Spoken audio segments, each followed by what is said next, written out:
soo dhawaada channelkan waa Somali Bitcoin. Channelkan waxaan ka wada hadlaynaa xagga Bitcoinka iyo cryptocurrency-gu maraya maalin kasta video cusub aan soo duubnaa. Waxaan lagu talagalay dadka Soomaalida adduunka meel kasta ay joogaan. Haddaad channelka ku cusub tahay aad maantadii koobaad tahay like iyo subscribe taabo si qofka looga faa'iidaysan karo waxaan ka wada hadlayno. Aad iyo aad ba mahadsantihiin. haddana aragno waa taa waxaan dee sheegaya baa dhacay masan sheegaya waa taa shalaystan ka wada hadalnay iyo Soomaali kasta wada hadalnaba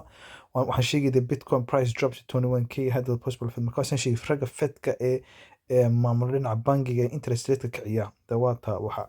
way kicin doonaan baali marka dadku ka baqeen waxa Bitcoin u dhacay marka iminka Bitcoin ma ku noqon waan yara eegina marka hore qaasan halkan ku soo noqonayna waa inagan Bitcoin waa ka uu dhacay shalay 8 mari maanta 17 iyo 9 halba maraya kii kale way dhaceen laakiin maanta way soo rafcinanayaan laakiin waxaan wada dhaceen wax kale ma waasan sheegay waa Fed rate Fed waxa ka baqayeen dadku inuu dhinaca qolada bangiga ku xiran ee Fed kale yiraahdo ina kaciyaan interest rate ka lacagta lama hadda ee ribadu ku jirto interest yiraahdo lacagta hadda la kiciyo de marka dadka bangiga jooga dadka bangiyaasha dadka lacag ma siin karo ma ahayn karaan way sameyn karaan laakiin lacagta ku qaali marka qofkii markuu bangiga u tago lacagta oo maada ku qaali because interest rate wax kala muuqaysan oo hadla markasta wuxuu kacay adduunka waxa ka socda alaaba qaar la waayay dagaal oo jira dadka shaqooyinkii ay ka tageen ama laga eriyay waxa soo dhamka waxa economy marka maanta waa taa aan eegno Bitcoin xagu marka jooga maanta haddana sida awalba waa ka Bitcoin halkan uu maraya maanta day trade ba marayna maanta halka ugu hoosay halkaas uu gaaray maanta saaka baa taas maanta halkan uu maraya sasuska ahaanka arka up down wax kale maaha because waxa joognaa iminka market ku jooga dhinaca yara confuse yahay oo yara wareer yahay buu jooga taas wax kale maaha waxay ku xirantay xagga adduunka maraysa Bitcoin marka marna sare u kacay hoos buu kacay wali stable ma wax degan maaha stable maaha taana wax kale waxaan u ahayn xagga economy marayo dadkii oo untadii qaali garooday wax kasto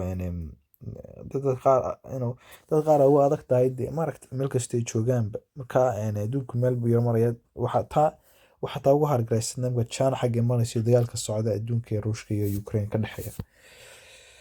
marka waata haddaan ma keegno day trade ka dan eegno maalintii saacad ugu dambeysay waa ka halkaas mariyay sooha imkan waa intii ugu dambeysay 100 gini oo dhan buu kacay oo meelaha $100 buu kacay marka waxaan waxa baahantay education waxbarasho badan ma baahantay wax maalin laba lagu fahmay maaha qofku wax maalin kasta la socda akhriya baara dhibaatada maxay keenaysaa muxuu dhacay muxuu kacay waxa ku xirantay economy iska dhacay markuu doonayo laakiin waxa ku xirantay economy waxa uu maray wax cusub markasta dhinac xagga economy maray wax cusub maaragtay marka wuxuun baa marba jira laakiin anu saan filay walaa uu ka safiicnaaday anu waxaan islaaba intan uu ka yaraanay anu waxaan islaa uu yaraan wuxuu gaaray 16 buu gaaray laakiin 17 buu waa status waxa tusaysa dad badan inuu Bitcoin ka inay aqbalsan yihiin waxayaan marka iminka waa bilowgii iminka anu waxaan islaa quarter 4 ka bilaabanaysa meelaha October markaasaan sarkeenayo irka Soomaaliya waan islaa wuxuu isbedelaya taa waxa keenaysa dadka aqbalaya oo waxa la siinaya regulation oo adigu waa dhinaca Soomaaliya dalway regulation xawiye adigu dusha ka ilaalin ka walsa la ilaaliyo ka dawladda ictiraafaysa maaragta sidii awal ba dad channelka ku cusub tahay aad maanta ku koobaad tahay like subscribe taabo like ba taabo si qofku loo arki karo adduunka uga faa'iideysan jiro meeshan waxa weeye wax kala damaasan uga sheegsan xog Bitcoin marayo si dadka Soomaalida u caawin karno meel kasta adduunka joogan aan wararka isu gaarsiin karno marka waxaan laga faa'iideysto waxa feature-ka qof walba isticmaali doono sida internet oo kale noqon doona marka una la iska faa'iideystay like subscribe taabta ka waasan sheegayay waxa tabanaysa wax kale ma suuq qofka adduunka jooga Soomaaliya suuqa fahmi karo uga faa'iideysan karo information ka bixinayno maal qof karo akhriya in yaro ka faa'iideysto waa muhiim waa mid aan ugu qaaliya marka aad ma mahadsantiin marka ala kulli xal wanagan hike ban ka sheekeyn insha Allah hike wax kicin waa maaragtay marka wixii sare la kicinaya marka sare la kiciyo dadka marka lacagta ku hadkatan lama hado marka wax kasta waa dhacayaan maaragtay Bitcoin taas waa kamid dadka ma haystaan lacag ku saamaadana Bitcoin u geliya marka wana isticmaal lacagta oo bahaysteen meesha ku jirtay wana isticmaalaan maaragtay marka waa ta marka awsan yareegno marka bitcoin has dropped bal weli bitcoin wuu dhacay bitcoin has dropped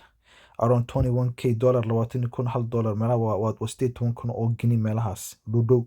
marka the world premium cryptocurrency started this week downturn trumble BTC marka so weekii hore waxaa 24,000 buu ahaa meelaha 20,000 oo gini gaaraysa marka 4,000 oo dollar buu dhacay dhow maaragta taas waxaan sheegayda wax kale ma waxa weeye waxa ku xiran tahay in economy xagu marayo iyo dadku baqaya marka waxaan ku jirnaa waqti la wada warwarsan yahay qof ma garanay waxa iman doona maaragta wuxuu leeyahay among the major blue chip crypto assets Solana ugu fiicnaa dropped over 7% to 2% buu dhacay dhudhuumaadka arkalka waxaan wada dhacayaan wax kale dadkii wali stable maaha qof dadku waxaan ma aasay uma aaminin laakiin wax maalin kasta saa kordhiyo maalin kasta dadku ay ku saabirayaan oo mustaqbal leh sida la arko wax ma digital asset lacagtan cash teel haya ma jiri doonto waxaan noqon doontaa digital noqon doontaa lacag online laga wada bixiyo saamka dalka lagu isticmaalo ma fahanti dalkii xaggan Europe amba Africa lagu isticmaalo marka waxa ma kala faa'iideysto san sheegay like subscribe taabta dadka cusubta channelka san isku wada faa'iideysano